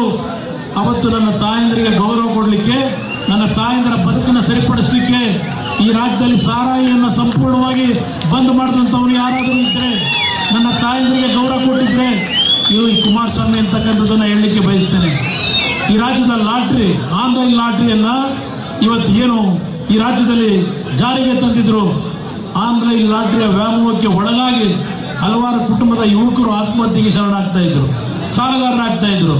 ಇದೆಲ್ಲವನ್ನ ಗಮನಿಸಿ ಅವತ್ತು ಈ ರಾಜ್ಯದಲ್ಲಿ ಯಾವುದೇ ರೀತಿಯ ಲಾಟ್ರಿಗಳನ್ನ ಇನ್ನು ಮುಂದಕ್ಕೆ ಮಾರಾಟ ಮಾಡಬಾರದು ಅಂತ ಹೇಳಿ ಆ ಲಾಟ್ರಿಯನ್ನು ಸಂಪೂರ್ಣ ಬಂದ್ ಮಾಡ್ತಕ್ಕಂಥ ಕೆಲಸ ಮಾಡಿದ್ದು ಇದೇ ಕುಮಾರಣ್ಣ. ಅದರ ಮುಖಾಂತರ ನಿಮ್ಮ ಕುಟುಂಬಗಳನ್ನು ಉಳಿಸ್ಕೊಟ್ಟಿದ್ದೇನೆ. ನನ್ನ ಬಗ್ಗೆ ಪಾಪ ಹೇಳ್ತಾರೆ, ಅವರೇನೋ ಪಾಪ ನಮ್ಮ ಸ್ನೇಹಿತರು ಇಂದಿರಾ ಗಾಂಧಿ ಅವರು ತೀರ್ಕೊಂಡು ಹೋದಾಗ ನೋವಾಗ್ಬಿಟ್ಟಿತ್ತಂತವ್ರಿಗೆ. ಈಗ ನಾನು ಹೆಣ್ಣು ಮಕ್ಕಳ ಬಗ್ಗೆ ಮಾತಾಡ್ಬಿಟ್ಟಿದ್ದೇನಂತೆ. ಈಗ ಅವ್ರಿಗೆ 2ನೇ ಬಾರಿ ಅವ್ರ ಜೀವನದಲ್ಲಿ ಪಾಪ ನೋವು ಪಡ್ತಾ ಇದ್ದಾರೆ. ನಾನು ಅದಕ್ಕೆ ನೆನ್ನೆ ಹೇಳಿದೆ, ಅಪ್ಪ ನೋವು ಪಡಬೇಡಪ್ಪ, ದಯವಿಟ್ಟು ನಾನು ಏನಾದ್ರು ತಪ್ಪು ನನ್ನ ತಾಯಿದ್ರ ಬಗ್ಗೆ ಮಾತಾಡಿದ್ದೇನೆ, ನಾನೇ ವಿಷಯ ವ್ಯಕ್ತಪಡಿಸ್ತೀನಪ್ಪ ಅಂತ ಹೇಳಿದೆ. ಆದರೂ ಬಿಟ್ಟಿಲ್ಲ. ಆ ಕಾಂಗ್ರೆಸ್ನ ಕೆಲವರು ಮಹಿಳಾ ಕಾರ್ಯಕರ್ತರನ್ನ ದೇವೇಗೌಡರ ಸಭೆಗೆ ನೆನ್ನೆ ಕಳಿಸಿದ್ರು. ದೇವೇಗೌಡರ ಸಭೆಗೆ ಕಳಿಸಿ ಕುಮಾರಸ್ವಾಮಿ ಅದೆಂಥದ್ದು ಗೋಬ್ಯಾಕ್ ಅಂತ ಇಲ್ಲಿ ನಮ್ಮ ಮಂಡ್ಯದ ಸಂಜಯ್ ಸರ್ಕಲ್ನಲ್ಲಿ ಗೋಬ್ಯಾಕ್ ಕುಮಾರಸ್ವಾಮಿ ಇದೊಂದು ಈಗ ಹೊಸದಾಗಿ ಒಂದು ಶುರು ಮಾಡ್ಕೊಂಡ್ಬಿಟ್ಟಾರೆ, ಗೋಬ್ಯಾಕ್ ಅನ್ನೋದು. ಇವತ್ತು ನನ್ನನ್ನು ಮಂಡ್ಯ ಜಿಲ್ಲೆಯ ಜನತೆ ಕಂಬ್ಯಾಕ್ ಅಂತ ಕರೆದಿದ್ದಾರೆ. ಈ ದೇಶದಲ್ಲಿ ಕರ್ನಾಟಕ ನಾಡಿಗೆ 27 ವರ್ಷಗಳಾಯಿತು. ನಮ್ಮ ನೀರಿನ ಸೌಕರ್ಯಗಳಲ್ಲಿ ಯಾವ ಒಂದು ಕಷ್ಟಗಳನ್ನು ಎದುರಿಸ್ತಾ ಇದ್ದೇವೆ. ನನ್ನ ರೈತರು ಯಾವ ಕಷ್ಟವನ್ನು ಎದುರಿಸ್ತಾ ಇದ್ದಾರೆ. ಕಾಂಗ್ರೆಸ್ನ ನಾಯಕರು ಈಗ ಪ್ರಣಾಳಿಕೆಯಲ್ಲಿ ಹೇಳ್ತಾರೆ ಸ್ವಾಮಿನಾಥನ್ ವರದಿಯನ್ನು ಜಾರಿಗೆ ತರ್ತೀವಿ ಅಂತ ಹೇಳಿ. ಇದೇ ಕಾಂಗ್ರೆಸ್ ನಾಯಕರಿಗೆ ಕೇಳ್ತೇನೆ, 2004ನೇ ಇಸ್ವಿನಲ್ಲಿ ಸ್ವಾಮಿನಾಥನ್ ಅವರು ಕೊಟ್ಟಂತ ವರದಿ ರೈತ ಬೆಳೀತಕ್ಕಂಥ ಬೆಳೆಗೆ 50% ಹೆಚ್ಚಿಗೆ ಹಣವನ್ನು ಇವತ್ತು ಬೆಲೆಯನ್ನು ನಿಗದಿ ಮಾಡಬೇಕು ಅಂತ ಹೇಳಿ ಸ್ವಾಮಿನಾಥನ್ ಅವರು 2004ರಲ್ಲಿ ಕೊಟ್ಟಂತ ವರದಿ. 6 ವರ್ಷ ಇದೇ ಕಾಂಗ್ರೆಸ್ 2013ನೇ ಇಸ್ವಿಯವರಿಗೆ ಅಧಿಕಾರದಲ್ಲಿದ್ದಾಗ ಯಾಕಪ್ಪ ಸ್ವಾಮಿನಾಥನ್ ವರದಿಯನ್ನ ಜಾರಿಗೆ ತರಲಿಲ್ಲ? ಇವತ್ತು ನೀವು ಅಧಿಕಾರಿಗೆ ಬರ್ಲಿಕ್ಕೆ ಸಾಧ್ಯ ಇಲ್ಲ. ನನಗೆ ನಿನ್ನೆ ಯಾರೋ ಒಂದು ಹಳ್ಳಿಯಿಂದ ಮಾತಾಡ್ತಿದ್ರು, ಈಗ ಒಂದು 1 ಲಕ್ಷ ರೂಪಾಯಿ ಕೊಡ್ತಾರೆ ಮಹಿಳೆಯರಿಗೆ. ಕಾಂಗ್ರೆಸ್ ಪಕ್ಷ ದೇಶದಲ್ಲಿ ಅಧಿಕಾರಕ್ಕೆ ಬಂದ್ರೆ 1 ಲಕ್ಷ ರೂಪಾಯಿ ಕೊಡ್ತೀವಿ ಅಂತ ಹೇಳೇನೋ ಏನೋ ಒಂದು ಇದು ಮೊನ್ನೆ ಹೇಳಿದ್ರಲ್ಲ ಗ್ಯಾರಂಟಿ ಬಗ್ಗೆ, ಆ ರೀತಿ ಮಾಡ್ಕೊಂಡು ಹೊರಟಿದ್ದಾರೆ ಅಂತೇಳಿ. ನನ್ನ ತಾಯಂದರಿಗೆ ಮನವಿ ಮಾಡ್ತೇನೆ, ಅಧಿಕಾರಕ್ಕೆ ಕಾಂಗ್ರೆಸ್ ಬರ್ಲಿಕ್ಕೆ ಅವಕಾಶವೂ ಇಲ್ಲ. 1 ಲಕ್ಷ ರೂಪಾಯಿಗಳನ್ನ ಕೊಡ್ತಕ್ಕಂಥದ್ದಕ್ಕೆ 25 ಲಕ್ಷ ಕೋಟಿ ಹಣ ಬೇಕು. ಈ ದೇಶದ ಜನತೆಗೆ ಇವತ್ತು 1 ಲಕ್ಷ ರೂಪಾಯಿ ಕೊಡಬೇಕು ಅಂದ್ರೆ 25 ಲಕ್ಷ ಕೋಟಿ ಕೇಂದ್ರ ಸರ್ಕಾರದಿಂದ ಕೊಡಬೇಕಾಗ್ತದೆ. ಎಲ್ಲಿಂದ ತಂದು ಕೊಡ್ತಾರೆ? ಈಗ ನಮ್ಮ ವಿಜೇಂದ್ರ ಅವರು ಹೇಳ್ತಾ ಇದ್ರು 10 ಕೆಜಿ ಅಕ್ಕಿ ಬಗ್ಗೆ. 10 ಕೆಜಿ ಅಕ್ಕಿ ಕೊಡ್ತೀವಿ ಅಂತ ಹೇಳಿದಂತ ಈಗಿನ ಸರ್ಕಾರ ನಿಮ್ಗೇನು ಕೊಡ್ತಾ ಇದ್ದಾರೆ? ಇವತ್ತು ಆ ಅಕ್ಕಿ ಬರ್ತಾ ಇರ್ತಕ್ಕಂಥದ್ದು ನರೇಂದ್ರ ಮೋದಿ ಅವರೇನು ತೀರ್ಮಾನ ಮಾಡಿದ್ರು, ಈ ದೇಶದಲ್ಲಿ ಇರ್ತಕ್ಕಂಥ 80 ಕೋಟಿ ಬಡ ಕುಟುಂಬಗಳಿಗೆ 5 ಕೆಜಿ ಅಕ್ಕಿಯನ್ನ ಕೊಡ್ತಕ್ಕಂಥ ತೀರ್ಮಾನವನ್ನ 2028ವರೆಗೂ ಕೊಡ್ತೀನಿ ಅಂತಕ್ಕಂಥ ತೀರ್ಮಾನ ಮಾಡಿ ವರ್ಷಕ್ಕೆ 3 ಲಕ್ಷ ರೂಪಾಯಿಗಳನ್ನ ಇವತ್ತು ಇಟ್ಟಿರ್ತಕ್ಕಂಥದ್ದು. ಈ 5 ಕೆಜಿ ಅಕ್ಕಿ ಕೊಡ್ಲಿಕ್ಕೆ ನರೇಂದ್ರ ಮೋದಿ ಅವರ ಸರ್ಕಾರ, ಸಿದ್ದರಾಮಯ್ಯ 1 ರೂಪಾಯಿ ಕೊಡ್ತಾ ಇಲ್ಲ. ಇದಕ್ಕೆ ಯಾವ್ಯಾವ ರೀತಿ ಟೋಪಿ ಹಾಕ್ತಾ ಇದ್ದಾರೆ, ಇದನ್ನೇ ನಾನು ತುಮಕೂರಿನ ಸಭೆಯಲ್ಲಿ ಹೇಳಿದ್ದು. ನನ್ನ ತಾಯಂದಿರು ನಂಬಬೇಡಿ, ಈ ಗ್ಯಾರಂಟಿ ಕಾರ್ಯಕ್ರಮಗಳನ್ನು ನಂಬಬೇಡಿ ಅಂತಕ್ಕಂಥದ್ದು ಹೇಳಬೇಕಾದ್ರೆ ನೀವು ಮೋಸ ಹೋಗಬೇಡಿ ಅನ್ನೋದಕ್ಕೆ ಆ ಪದ ಬಳಸಿದ್ದೇನೆ. ನನ್ನ ತಾಯಂದಿರಿಗೆ ಇವತ್ತು 2,000 ರೂಪಾಯಿ ನಿಮಗೆ ಕೊಡ್ತಾ ಇದ್ದಾರೆ. ನಿಮ್ಮ ಯಜಮಾನರನ್ನ ಕೇಳಿ, ನಿಮ್ಮ ಕುಟುಂಬದಲ್ಲಿ ನಿಮ್ಮ ಮಕ್ಕಳು ಏನು ಒಂದು ಕೆಲಸ ಮಾಡಿ ಶ್ರಮಪಟ್ಟು ಹಣ ಸಂಪಾದನೆ ಮಾಡ್ತಾ ಇದ್ದಾರೆ. ಇತ್ತೀಚೆಗೆ ಎಲ್ಲಾ ಕುಟುಂಬದಲ್ಲೂ ಸ್ವಲ್ಪ ನಾವು ಸರ್ಕಾರದ ಒಂದು ಪ್ರೋತ್ಸಾಹ, ಸಾಯಂಕಾಲ ಆಯಿತು ಅಂದ್ರೆ ಬೆಳಗಿನ ಸಾಯಂಕಾಲದವರೆಗೂ ಕಷ್ಟಪಟ್ಟು 4 ಜನ ಸ್ನೇಹಿತರುಗಳು ಕೂತ್ಕೊಂಡು ಬಾರ್ನಲ್ಲೋ ಇಲ್ಲ ಮದ್ಯದ ಅಂಗಡಿನಲ್ಲಿ ನೀವೇನು ತಗೊಳ್ತಕ್ಕಂಥ ಒಂದು ಕ್ವಾರ್ಟರ್ ಬಾಟ್ಲು 25 ರೂಪಾಯಿ 30 ರೂಪಾಯಿ ಇದ್ದಿದ್ದನ್ನ ಇವತ್ತು ನಾನು 2,000 ರೂಪಾಯಿ ಹೆಣ್ಣು ಮಕ್ಕಳಿಗೆ ಗೃಹಲಕ್ಷ್ಮಿ ಯೋಜನೆ ಕೊಡ್ತೀವಿ ಅಂತಕ್ಕಂಥ ಕಾಂಗ್ರೆಸ್ನ ಏನು ಒಂದು ಘೋಷಣೆ ಇದೆ. ನಿಮ್ಮ ಹತ್ರ 2,000 ರೂಪಾಯಿ ಕೊಟ್ಟು ಹೆಣ್ಣು ಮಕ್ಕಳಿಗೆ, ಇಲ್ಲಿ ನಿಮ್ಮ ಕುಟುಂಬದಲ್ಲಿ ಶ್ರಮ ಪಡ್ತಕ್ಕಂಥ ನಿಮ್ಮ ಯಜಮಾನರುಗಳ ಹತ್ರ ತಿಂಗಳಿಗೆ 4,000ರಿಂದ 6,000 ರೂಪಾಯಿನ ಪಿಕ್ ಪ್ಯಾಕೆಟ್ ಮಾಡ್ತಾ ಇರ್ತಕ್ಕಂಥ ಸರ್ಕಾರ ಇದು, ಕಾಂಗ್ರೆಸ್ ಸರ್ಕಾರ ಇದು. ಇದನ್ನ ಅರ್ಥ ಮಾಡ್ಕೊಳ್ಳಿ. ಇನ್ನು 4,000 ನಿಮ್ಮ ಕುಟುಂಬದ ಯಜಮಾನರುಗಳಿಂದ ವಸೂಲಿ ಮಾಡ್ಕೊತಾ ಇದ್ದಾರೆ. ನೀವು ಯಾವ್ದಾದ್ರು ಒಂದು ಜಮೀನು ನಿಮ್ಮ ಆಸ್ತಿ ರಿಜಿಸ್ಟರ್ ಮಾಡಿಸ್ಕೊಳ್ಳಿಕ್ಕೆ ಹೋದ್ರೆ ಇವತ್ತು ರಿಜಿಸ್ಟ್ರಾರ್ ಕಚೇರಿನಲ್ಲಿ, ಸಬ್ ರಿಜಿಸ್ಟ್ರಾರ್ ಕಚೇರಿಯಲ್ಲಿ ರೇಟ್ ಎಷ್ಟು ರೇಸ್ ಮಾಡೋದು, ಅದನ್ನು ಎಷ್ಟು ನಿಮ್ಮ ಮೇಲೆ ತೋರಿಸಿದ್ದಾರೆ.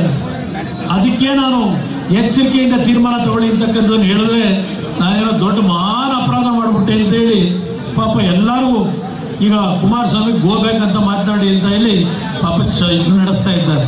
ಪಾಪ ವ್ಯಕ್ತಿ ಬಗ್ಗೆ ನನಗೆ ಚರ್ಚೆ ಮಾಡಲು ಇನ್ನೂ ಸಮಯ ಇದೆ. ನಿಮ್ಮಲ್ಲಿ ನಾನು ಕೈ ಜೋಡಿಸಿ ಮನವಿ ಮಾಡ್ತಕ್ಕಂಥದ್ದು, ನಾವು ಈ ಒಂದು ಆರೋಗ್ಯದ ಸಮಸ್ಯೆಗಳ ನಡುವೆ ಪಾಪ ಅದನ್ನು ಪಾಪ ಹೇಳಿದೆ ಯಾರೋ ಪುಣ್ಯಾತ್ಮ ನಾವೇ ಬೆಳೆಸ್ದು.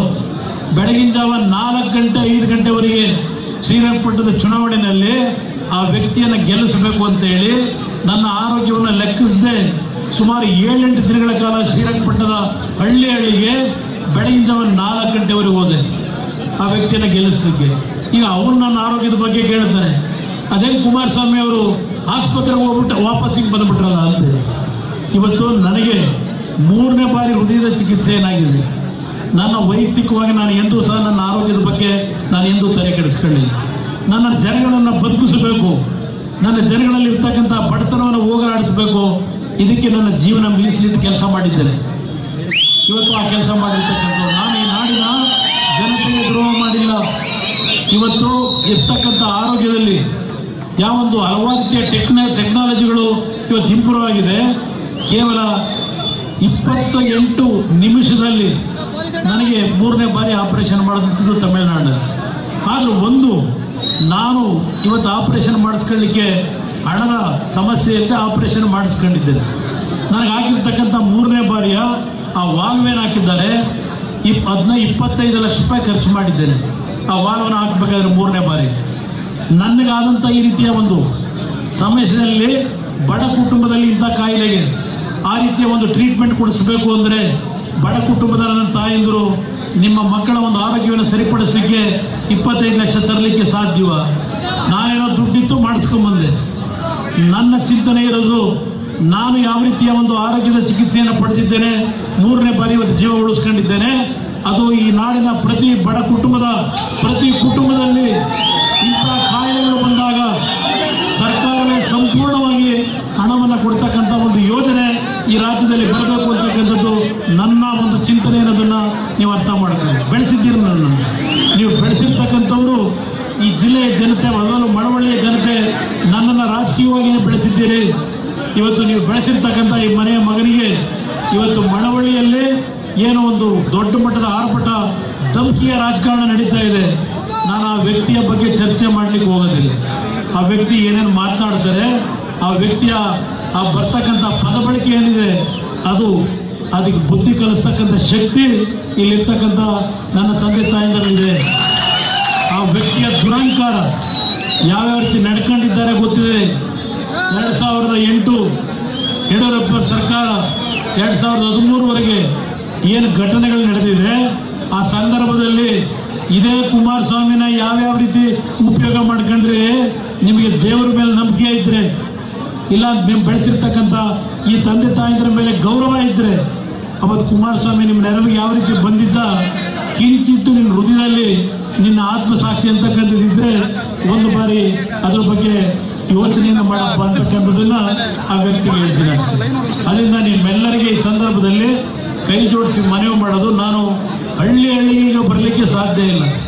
ನಿನ್ನೆ ದಿನ ಚಿಕ್ಕಬಳ್ಳಾಪುರದಲ್ಲಿ ಬೆಳಗ್ಗೆ 11 ಗಂಟೆಯಿಂದ ರಾತ್ರಿ 10 ಗಂಟೆಯವರೆಗೆ 5 ಕಡೆ ಸಮಾವೇಶದಲ್ಲಿ ಭಾಗವಹಿಸಿದ್ದೆ. ಅಲ್ಲಿ ಅಭ್ಯರ್ಥಿಯನ್ನು ಗೆಲ್ಲಿಸಬೇಕು ಅಂತೇಳಿ. ಅದರ ಹಿಂದಿನ ದಿನ ತುಮಕೂರಿನಲ್ಲಿ ರಾತ್ರಿ 11 ಗಂಟೆವರೆಗೆ, ನಾನು ಬೆಂಗಳೂರು ವಾಪಸ್ ಬಂದಾಗ ರಾತ್ರಿ 1 ಗಂಟೆ. ನಾನು ಇವತ್ತು ವೈಯಕ್ತಿಕವಾಗಿ ನನ್ನ ಸ್ಥಾನಮಾನಕ್ಕಿಂತ ಹೆಚ್ಚಾಗಿ ಇವತ್ತು ಬಿಜೆಪಿ ಮತ್ತು JDSನ ಮೈತ್ರಿಯ ಅಭ್ಯರ್ಥಿಗಳೇನಿದ್ದಾರೆ ಆ ಅಭ್ಯರ್ಥಿಗಳನ್ನು ಗೆಲ್ಲಿಸ್ತಕ್ಕಂಥದ್ದಕ್ಕೆ ನನ್ನ ಶ್ರಮವನ್ನು ಹಾಕಬೇಕಾದಂಥ ಅನಿವಾರ್ಯ ಪರಿಸ್ಥಿತಿಯಲ್ಲಿದ್ದೇನೆ. ನನಗೆ ಮಂಡ್ಯ ಜಿಲ್ಲೆಯ ಜನತೆಯಲ್ಲಿ ಒಂದು ವಿಶ್ವಾಸ, ನಂಬಿಕೆಯನ್ನು ಇಟ್ಟುಕೊಂಡಿದ್ದೇನೆ. ಈ ಚುನಾವಣೆ ನನ್ನ ಚುನಾವಣೆ ಅಲ್ಲ. ಈ ಚುನಾವಣೆ ಮಂಡ್ಯದ ಸ್ವಾಭಿಮಾನದ ಬಗ್ಗೆ ಚರ್ಚೆಯನ್ನು ಮಾಡ್ಕೊಂಡಿದ್ದೀರಿ. ಈ ಮಂಡ್ಯದ ಸ್ವಾಭಿಮಾನವನ್ನು ಉಳಿಸ್ತಕ್ಕಂಥದ್ದಕ್ಕೆ ಇವತ್ತು ನನ್ನ ಜೀವ ಮುಡಿಪಾಗಿಟ್ಟಿದ್ದೇನೆ. ಪಾಪ ಹೇಳಿದ್ರು, ಏನೋ ಶುಗರ್ ಫ್ಯಾಕ್ಟ್ರಿ ಮೈ ಶುಗರ್ದು, ಈಗಿನ ಸರ್ಕಾರದಲ್ಲಿ ನಾವು ಮೈ ಶುಗರ್ಗೆ ಜೀವ ಕೊಡ್ತೀವಿ ಅಂತೇಳಿ ಒಂದು ನಯಾ ಪೈಸಾ ಇಟ್ಟಿಲ್ಲ ಬಜೆಟಲ್ಲಿ. ಮಂಡ್ಯ ಜಿಲ್ಲೆಯ ಮೈ ಶುಗರ್ಗೆ ಈ ಕಾಂಗ್ರೆಸ್ ಸರ್ಕಾರ ಬಂದು ಹೊಸದಾಗಿ ಕಟ್ಟಲಿಕ್ಕೆ 1 ನಯಾ ಪೈಸಾ ಇಟ್ಟಿಲ್ಲ. ಆ ಮಂಡ್ಯ ಜಿಲ್ಲೆಯ ಮೈ ಶುಗರ್ ಕಾರ್ಖಾನೆ ಏನಿದೆ, ಆ ಕಾರ್ಖಾನೆಯ ಆಸ್ತಿಗಳನ್ನು ಮಾರಾಟ ಮಾಡಿ ಏನು PPA ಮಾಡಲು ಕಟ್ತೀವಿ ಅಂತ ಹೇಳ್ಕೊಂಡವ್ರೆ, 1 ನಯಾ ಪೈಸಾ ಇಟ್ಟಿಲ್ಲ. ಅದೇ ಕುಮಾರಸ್ವಾಮಿ 2018 ಮುಖ್ಯಮಂತ್ರಿ ಆಗಿದ್ದಾಗ 100 ಕೋಟಿ ಬಜೆಟ್ ಅಲ್ಲಿ ಹಣ ಇಟ್ಟಿದ್ದೆ. 400 ಕೋಟಿ ವೆಚ್ಚದಲ್ಲಿ ಹೊಸ ಸಕ್ಕರೆ ಕಾರ್ಖಾನೆ ಮಾಡಬೇಕು ಅಂತ ಸೂಚನೆ ಕೊಟ್ಟವನು ನಾನು, ಆದೇಶ ಮಾಡಿದ್ದವನು ನಾನು. ಆದ್ರೆ ಮುಂದೆ ಬಂದಂಥವ್ರು ಮಾಡಲಿಲ್ಲ. ಮಂಡ್ಯ ಜಿಲ್ಲೆಗೆ ಏನು ಕೊಟ್ಟ ಅಂತಾರೆ, ನನ್ನ ರೈತ ಬಂಧುಗಳಿಗೆ ಸಾಲ ಮನ್ನಾ ಯೋಜನೆ ಅಡಿಯಲ್ಲಿ ಮಂಡ್ಯ ಜಿಲ್ಲೆಯ ನನ್ನ ರೈತ ಬಂಧುಗಳಿಗೆ 750 ಕೋಟಿಗೂ ಹೆಚ್ಚಿನ ಸಾಲ ಮನ್ನಾ ಮಾಡಿರ್ತಕ್ಕಂಥದ್ದು. ಇದೇ ನೀವು ಬೆಳೆಸಿರ್ತಕ್ಕಂಥ ನಿಮ್ಮ ಕುಟುಂಬದ ಮಗ ಈ ಕುಮಾರಸ್ವಾಮಿ ಮಾಡಿರ್ತಕ್ಕಂಥದ್ದು 750 ಕೋಟಿ ಸಾಲ ಮನ್ನಾ ಮಾಡಿರ್ತಕ್ಕಂಥದ್ದು. 2006-7 ಇದೇ ಮಳವಳ್ಳಿಗೆ ಎಷ್ಟು ಹೈಸ್ಕೂಲ್ಗಳು, ಎಷ್ಟು ಪ್ರಥಮ ದರ್ಜೆ ಕಾಲೇಜು, ಎಷ್ಟು ಸಬ್ಸ್ಟೇಷನ್ ಕೊಟ್ಟಿದ್ದಾರೆ, ಎಷ್ಟು ಹಲವಾರು ಅಭಿವೃದ್ಧಿ ಕಾರ್ಯಕ್ರಮಗಳಿಗೆ, ನೀರಾವರಿ ಯೋಜನೆಗೆ ಚಾಲನೆ ಕೊಟ್ಟಿದ್ದೇನೆ. ಇತಿಹಾಸದಲ್ಲಿ ಸರ್ಕಾರದ ಕಡತಗಳಲ್ಲಿದ್ದಾವೆ ನಾನೇನು ಈ ಜಿಲ್ಲೆಗೆ ಯಾವ ಒಂದು ಕಾರ್ಯಗಳನ್ನು ಮಾಡಿದ್ದೇನೆ ಅಂತ ಹೇಳಿ. ಆದರೆ ನಾನು ಮಾಡಿದೆ ಅಂತ ಹೇಳಲ್ಲ. ನನ್ನ ಕರ್ತವ್ಯ, ನನ್ನನ್ನು ಬೆಳೆಸಿರ್ತಕ್ಕಂಥ ಈ ಜಿಲ್ಲೆಗೆ ನನ್ನದೇ ಆದಂಥ ಕೊಡುಗೆ ಕೊಡಬೇಕು ಅಂತ ಹೇಳಿ ಪ್ರಾಮಾಣಿಕವಾಗಿ ಕೆಲಸ ಮಾಡಿದ್ದೇನೆ. ನಿಮ್ಮಲ್ಲಿ ಕೈ ಜೋಡಿಸಿ ಮನವಿ ಮಾಡ್ತೇನೆ. ಚುನಾವಣೆ ನಂತರ ಪ್ರತಿ ಹಳ್ಳಿಗೆ ಬಂದು ನಿಮ್ಮ ಕಷ್ಟ ಸುಖಗಳನ್ನು ಕೇಳ್ತಕ್ಕಂಥದ್ದಕ್ಕೆ 1 ತಿಂಗಳ ಕಾಲ ಪ್ರತಿ ಹಳ್ಳಿಗೆ 8 ವಿಧಾನಸಭಾ ಕ್ಷೇತ್ರಕ್ಕೆ ನಾನೇ ಕೂತು ಬಂದು, ಬಹಳ ಜನ ಹೇಳ್ತಾರೆ ಕುಮಾರಣ್ಣ ಕೇಂದ್ರದಲ್ಲಿ ಮಂತ್ರಿ ಆಗ್ತಾನೆ ಅಂತೇಳಿ. ಅದು ಮುಖ್ಯ ಅಲ್ಲ ನನಗೆ. ನನ್ನನ್ನು ನೀವೇನು ಆಶೀರ್ವಾದ ಮಾಡಿ ಕಾಪಾಡ್ತೀರಿ, ನಿಮ್ಮ ಬದುಕನ್ನು ಸರಿಪಡಿಸ್ತಕ್ಕಂಥದ್ದು ಆ ಒಂದು ಲೋಕಸಭಾ ಸ್ಥಾನದಲ್ಲಿ ನನ್ನ ಕರ್ತವ್ಯ ಅಂತಕ್ಕಂಥ ಭಾವನೆಯನ್ನು ನಾನು ಹೊಂದಿದ್ದೇನೆ. ಮೊನ್ನೆ ಮೈಸೂರಿನ ಸಭೆಯಲ್ಲಿ ಪ್ರಧಾನಮಂತ್ರಿಗಳು ಒಂದು ಮಾತು ಹೇಳಿದರು. NDA ಪಕ್ಷಕ್ಕೆ ಇವತ್ತು ಮಾರ್ಗದರ್ಶಕರಾಗಿ ಸನ್ಮಾನ್ಯ ದೇವೇಗೌಡರಿದ್ದಾರೆ. ಅದೇ ರೀತಿಯಲ್ಲಿ HD ಕುಮಾರಸ್ವಾಮಿ ಅವರು ಇವತ್ತು ಈ ಒಂದು ಮೈತ್ರಿಯ ಸಂಘಟನೆಯಲ್ಲಿ ಅತ್ಯಂತ ಕ್ರಿಯಾಶೀಲರೇನಿದ್ದಾರೆ. ಕುಮಾರಸ್ವಾಮಿ ಅವರ ಅನುಭವವನ್ನ ಮುಂದಿನ ಕರ್ನಾಟಕದ ವಿಕಾಸಕ್ಕೆ, ಕರ್ನಾಟಕದ ಅಭಿವೃದ್ಧಿಗೆ ಕುಮಾರಸ್ವಾಮಿ ಅವರನ್ನ ಉಪಯೋಗ ಮಾಡ್ಕೊಳ್ತೀನಿ ಅಂತಕ್ಕಂಥ ಮಾತನ್ನ ಮೈಸೂರಿನ ಸಭೆಯಲ್ಲಿ ಗೌರವಾನ್ವಿತ ಪ್ರಧಾನಮಂತ್ರಿಗಳೇನಿದ್ದಾರೆ ಇದನ್ನ ನೀವು ಸೂಕ್ಷ್ಮವಾಗಿ ಅರ್ಥ ಮಾಡ್ಕೊಳ್ಳಿ. ನನಗೆ ಬೇಕಾಗಿರ್ತಕ್ಕಂಥದ್ದು ನನ್ನ ಮಂಡ್ಯ ಜಿಲ್ಲೆಯ ಜನತೆಯ ಕಾವೇರಿ ನೀರಿನ ಸಮಸ್ಯೆಯನ್ನ ಪ್ರತಿಯೊಂದು ಮಳೆಯ ಕೊರತೆ ಇದ್ದಾಗ ನೀವು ಅನುಭವಿಸ್ತಕ್ಕಂಥದ್ದಕ್ಕೆ ಶಾಶ್ವತವಾದಂಥ ರೀತಿಯಲ್ಲಿ ಈ ಜಿಲ್ಲೆಯ ಜನತೆಯ ರೈತರ ಸಂಕಷ್ಟಗಳನ್ನು ಬಗೆಹರಿಸಬೇಕು ಅಂತಕ್ಕಂಥದ್ದು ಉದ್ದೇಶದಿಂದ ಇವತ್ತೇನು ಪಾರ್ಲಿಮೆಂಟ್ಗೆ ನಿಂತಿದ್ದೇನೆ. ನನ್ನ ಮೇಲೆ ವಿಶ್ವಾಸ ಇಟ್ಟು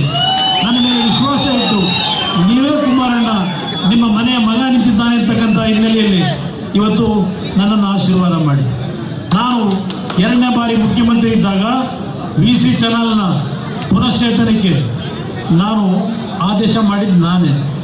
ಆದರೆ ಪುನಶ್ಚೇತನ ಮಾಡಬೇಕಾದ್ರೆ VC ಕೆನಾಲ್ನ ಸಂಪೂರ್ಣವಾಗಿ ನೀರು ನಿಲ್ಲಿಸಬಾರದು ಅಂತ ಆದೇಶ ಮಾಡಿದ್ದೇನೆ. ಹಂತವಾಗಿ ಯಾವೊಂದು ಕಾಲುವೆಯನ್ನು ಇವತ್ತು ಪುನಶ್ಚೇತನಗೊಳಿಸಬೇಕು, ನೀರನ್ನ ನಿಲ್ಲಿಸಿ ರೈತರಿಗೆ ತೊಂದರೆ ಕೊಡಬೇಡಿ ಅಂತ ಹೇಳಿದೆ. ಆದರೆ ಈಗಿನ ಕಾಂಗ್ರೆಸ್ ಸರ್ಕಾರ ಈಗ VC ಚಾನಲ್ ರಿಪೇರಿ ಅಂತ ಹೇಳಿ ಎಷ್ಟು ತಿಂಗಳಿಂದ ಇವತ್ತು ನೀರು ಕೊಡದೇ ಇಟ್ಟಿದ್ದಾರೆ ನಿಮ್ಮನ್ನ. ಇವತ್ತು ಎಷ್ಟು ತಿಂಗಳಾಯ್ತು? ಈ ಕೆಲಸ ಮಾಡ್ತಿರ್ತಕ್ಕಂಥ ವ್ಯಕ್ತಿ ಯಾರು? ಎಷ್ಟು ಕೋಟಿಗಳಲ್ಲಿ ದುಡ್ಡು ಹೊಡೆಯೋ ಕೆಲಸಕ್ಕೆ ಕೈ ಹಾಕಿದ್ದಾರೆ. ಪಾಪ ಏನೋ ಮಂಡ್ಯ ಜಿಲ್ಲೆ ಮಗನಂತೆ, ನಾನು ಹೊರಗಡೆಯವರಂತೆ. ಮಂಡ್ಯ ಜಿಲ್ಲೆ ಜನ ಉದ್ಧಾರ ಮಾಡೋಕ್ಕೆ ಪಾಪ ಇವರು ಬಂದವರಂತೆ. ಈಗ ಕ್ಯಾಂಡಿಡೇಟ್ ಅವರ ಬಗ್ಗೆ ನಾನು ಚರ್ಚೆ ಮಾಡೋದಿಲ್ಲ. ಆ ಒಂದು VC ಕೆನಾಲ್ನ ಹೆಸರಿನಲ್ಲಿ ಎಷ್ಟು ಕೋಟಿ ಈಗಾಗಲೇ ಹಣ ಬಿಡುಗಡೆ ಮಾಡ್ಕೊಂಡಿದ್ದಾರೆ. ಏನೇನು ಮಾಡಿದ್ದಾರೆ ಕಡತದಲ್ಲಿದೆ ನೋಡಿ. ಅವ್ರು ಮಂಡ್ಯ ಜಿಲ್ಲೆ ಉದ್ಧಾರ ಮಾಡ್ತಾರಂತೆ. ಅವ್ರು ಕಾಂಟ್ರಾಕ್ಟ್ ಮಾಡೋದು ಬಿಟ್ಬಿಟ್ಟು ಈಗ ಮಂಡ್ಯ ಜಿಲ್ಲೆ ಉದ್ಧಾರ ಮಾಡಕ್ಕೆ ಬಂದವರ ದುಡ್ಡಿದೆ ಕರ್ಕೊಂಬಂದವ್ರೆ. ಅದಕ್ಕೋಸ್ಕರ ನಿಮ್ಗೆ ಸೂಕ್ಷ್ಮವಾಗಿ ಹೇಳ್ತೇನೆ, ನೀವು ಬೆಳೆಸಿರ್ತಕ್ಕಂಥ ನಿಮ್ಮ ಮನೆಯ ಮಗ, ನೀವು ನಿಮ್ಮ ಕುಟುಂಬದಲ್ಲಿ ಒಂದು ಮದುವೆ ಆಗಬೇಕು ಅಂದರೆ ಒಂದು ಇನ್ವಿಟೇಷನ್ ಕೊಟ್ಟರೆ ನಾನು ಎಲ್ಲೇ ಇದ್ರು ಬಂದು ನಿಮ್ಮ ಕುಟುಂಬಕ್ಕೆ ಶುಭ ಹಾರೈಸಿ ಹೋಗ್ತಕ್ಕಂಥ ಒಂದು ಹವ್ಯಾಸ ಕಳೆದ 20 ವರ್ಷಗಳಿಂದ ಇದೆ. ನಿಮ್ಮ ಕುಟುಂಬದಲ್ಲಿ ಒಂದು ಸಣ್ಣ ಪುಟ್ಟ ನೋವುಗಳಾದಾಗ ನಿಮ್ಮ ಕುಟುಂಬಕ್ಕೆ ಸಾಂತ್ವನ ಹೇಳಿಕ್ಕೆ ಬಂದಂಥವನು ಈ ಕುಮಾರಸ್ವಾಮಿ. ನಿಮ್ಮ ಕುಟುಂಬದಲ್ಲಿ ಒಂದು ಒಳ್ಳೆಯ ಕಾರ್ಯಕ್ರಮ ನಡೆಯುತ್ತೆ ಅಂತ ಬರಬೇಕು ಅಂದಾಗ ಬಂದಿರತಕ್ಕಂಥವ್ರು ಈ ಕುಮಾರಸ್ವಾಮಿ. ನಿಮ್ಮನ್ನು ಬಿಟ್ಟು ಅವನೆಲ್ಲೂ ಹೋಗ್ತಕ್ಕಂಥವ್ರಲ್ಲ. ಇವತ್ತು ನನಗೆ ರಾಮನಗರ ಜಿಲ್ಲೆ ಇರ್ಬೋದು, ಮಂಡ್ಯ ಜಿಲ್ಲೆ ಇರ್ಬೋದು, ಇವೆಲ್ಲ ನನ್ನನ್ನು ಬೆಳೆಸಿರ್ತಕ್ಕಂಥ ಜಿಲ್ಲೆ. ಈ ಪಕ್ಷ ಉಳಿಸಿರ್ತಕ್ಕಂಥ ಜಿಲ್ಲೆಗಳಿವು. ದೇವೇಗೌಡರ 60 ವರ್ಷದ ರಾಜಕೀಯದಲ್ಲಿ ಅವರನ್ನು ಉಳಿಸಿರ್ತಕ್ಕಂಥವರು ಈ ಮಂಡ್ಯ ಜಿಲ್ಲೆ ಅಷ್ಟೇ ಅಲ್ಲ, ತುಮಕೂರು ಇರ್ಬೋದು, ಚಿಕ್ಕಬಳ್ಳಾಪುರ ಇರ್ಬೋದು, ಕೋಲಾರ ಇರ್ಬೋದು, ಇವತ್ತು ರಾಮನಗರ ಜಿಲ್ಲೆ ಇರ್ಬೋದು, ಈ ಎಲ್ಲ ಭಾಗದ ನನ್ನ ರೈತ ಬಂಧುಗಳು ಈ ಪಕ್ಷ ಉಳಿಸಿದ್ದೀರಿ. ಪಾಪ ಕಾಂಗ್ರೆಸ್ನವ್ರು ಹೇಳ್ತಾರೆ JDS ಮುಳುಗೋಯ್ತು, JDSನ ಕುಮಾರಸ್ವಾಮಿ ಮಾರಾಟ ಮಾಡಿಬಿಟ್ಟ BJPಗೆ ಅಂತ ಹೇಳಿ. ಆ ವ್ಯಕ್ತಿಗಳಿಗೆ ಹೇಳ್ತೀನಿ, ಈ ಪಕ್ಷ ಯಾರು ಮುಳುಗಿಸ್ಲಿಕ್ಕೆ ಸಾಧ್ಯ ಇಲ್ಲ. ಈ ರಾಜ್ಯದಲ್ಲಿ ಎಲ್ಲಿಯವರೆಗೆ ನನ್ನ ರೈತರು ಈ ಪಕ್ಷಕ್ಕೆ ಆಶೀರ್ವಾದ ಮಾಡ್ತೀರಿ, ಈ ಪಕ್ಷವನ್ನ ಈ ರೀತಿ ಹೇಳಿಕೆ ಕೊಡ್ತಕ್ಕಂಥ ಕಾಂಗ್ರೆಸ್ನ 100 ವ್ಯಕ್ತಿಗಳ ಮರುಜನ್ಮ ಎತ್ತು ಬಂದರೂ ಜನತಾದಳವನ್ನು ಇವರು ಮುಗಿಸ್ಲಿಕ್ಕೆ ಸಾಧ್ಯ ಇಲ್ಲ. ಇದು ರೈತರ ಪಕ್ಷ, ಇದು ಬಡವರ ಪಕ್ಷ. ಅದರಿಂದ ಅವರ ಪೂರಕ ಮಾತುಗಳೇನಿದ್ದಾವೆ, ಅವರ ಕೀಳು ಮಟ್ಟದ ಭಾಷೆ ಏನಿದೆ, ಅದಕ್ಕೆ ಇವತ್ತು ಉತ್ತರವನ್ನ ಮಂಡ್ಯ ಜಿಲ್ಲೆ ಜನತೆ ಅಷ್ಟೇ ಅಲ್ಲ, ಈ ಭಾಗದಲ್ಲಿ ಸುಮಾರು 14 ಮೊದಲನೇ ಹಂತದ ಚುನಾವಣೆ ಏನಿದೆ. ಈಗಾಗಲೇ ನಾನು ಇಡೀ ರಾಜ್ಯದಲ್ಲಿ ಪ್ರವಾಸವನ್ನು ಮಾಡ್ತಾ ಇದ್ದೇನೆ. 14 ಕ್ಷೇತ್ರದಲ್ಲೂ ಲೋಕಸಭೆಗೆ ಮೊದಲನೇ ಹಂತದಲ್ಲಿ ಏನು ಚುನಾವಣೆ ಏಪ್ರಿಲ್ 26 ಇದೆ. 14 ಕ್ಷೇತ್ರದಲ್ಲೂ ಜನತಾದಳ ಮತ್ತು BJPಯ ಅಭ್ಯರ್ಥಿಗಳು ಗೆಲ್ತಕ್ಕಂಥ ಆಶೀರ್ವಾದವನ್ನ ನರೇಂದ್ರ ಮೋದಿ ಅವರು ಮತ್ತೆ ಪ್ರಧಾನಮಂತ್ರಿ ಆಗಲಿಕ್ಕೆ ಇವತ್ತು ಜನತೆ ತೀರ್ಮಾನ ಮಾಡಿದ್ದಾರೆ. ಅದು ಮಂಡ್ಯದಿಂದ ಪ್ರಾರಂಭ ಆಗೋಗಿದೆ. ಈಗ ಇವತ್ತು ಈ ಆಶೀರ್ವಾದವನ್ನ ನನ್ನ ಕ್ರಮ ಸಂಖ್ಯೆ ನಂಬರ್ 1 ಆ ಒಂದು ಕ್ರಮ ಸಂಖ್ಯೆಗೆ ಭತ್ತದ ಹೊರೆ ಹೊತ್ತಿರ್ತಕ್ಕಂಥ ಮಹಿಳೆಯ ಗುರುತು, ಆ ಮಹಿಳೆಯ ಗುರುತಿಗೆ ತಾವು ಆಶೀರ್ವಾದ ಮಾಡಿ ಅಂತ ಹೇಳಿ ಪಾಪ ನಮ್ಮ ತಾಯಂದರು ಮಂಡ್ಯ ಮುಸ್ಲಿಂ ಬಗ್ಗೆ ಮಾತನಾಡಿ ಅಂತಾರೆ. ಇವತ್ತು ಮುಸ್ಲಿಂ ಸಮಾಜದ ಬಂಧುಗಳಿಗೆ ಹೇಳ್ತೇನೆ, 4% ರಿಸರ್ವೇಶನ್ ಕೊಟ್ಟವರು ಮುಸಲ್ಮಾನ್ ಸಮಾಜಕ್ಕೆ ದೇಶದ ಇತಿಹಾಸದಲ್ಲಿ ಅದು ಸನ್ಮಾನ್ಯ ದೇವೇಗೌಡರು ಅರ್ಥ ಮಾಡ್ತೀವಿ. ಇವತ್ತು ಹಲವಾರು ಅಭಿವೃದ್ಧಿ ಕಾರ್ಯಕ್ರಮಗಳಿಗೆ ಮುಸ್ಲಿಂ ಸಮಾಜಕ್ಕೂ ರಕ್ಷಣೆ ಸಿಕ್ಕಿರ್ತಕ್ಕಂಥದ್ದು ಸನ್ಮಾನ್ಯ ದೇವೇಗೌಡರಿಂದ. ಇದನ್ನು ಅರ್ಥ ಮಾಡ್ಕೊಳ್ಳಿ ಅಂತಕ್ಕಂಥದ್ದನ್ನ ಹೇಳಿ ನಿಮ್ಮೆಲ್ಲರಿಗೂ ನನ್ನ ಗೌರವಪೂರ್ವಕಂತ ವಂದನೆಗಳನ್ನು ಸಲ್ಲಿಸಿ ನನ್ನ 2 ಮಾತುಗಳನ್ನು ಮುಗಿಸ್ತೇನೆ. ಜೈ ಹಿಂದ್, ಜೈ ಕರ್ನಾಟಕ. ನಾವು ಮೊದಲೇ ನನಗೆ ಗೊತ್ತಾಗಲಿಲ್ಲ, ನಮ್ಮ ಚಿತ್ರರಂಗದಲ್ಲಿ ಅವರದೇ ಆದಂತಹ ಒಂದು ಕೊಡುಗೆ ಕೊಟ್ಟಿರ್ತಕ್ಕಂಥ ದ್ವಾರಕೀಶ್ ಅವರು